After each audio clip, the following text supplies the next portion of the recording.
মিরপুর স্টেডিয়ামের পিচকে ধানক্ষেত বলে অনেকে। সেখানে বগুড়ার শহীদ চান্দু স্টেডিয়ামের পিচকে সেরা বলে স্বীকৃতি দিয়েছেন বিদেশি ক্রিকেটাররা।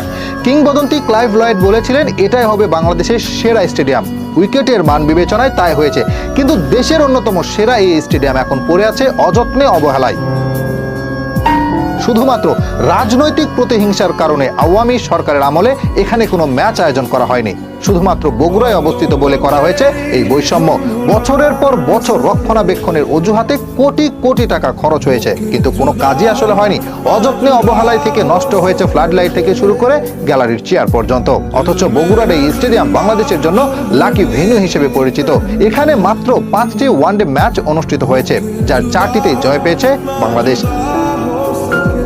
দেশের ক্রিকেট উত্থানে অনেক স্মরণীয় মুহূর্তের সাক্ষী শহীদ চান্দু স্টেডিয়াম। শ্রীলঙ্কার বিপক্ষে এই মাঠে প্রথমবার জয়ের স্বাদ পেয়েছিল বাংলাদেশ। এখানে ইতিহাসে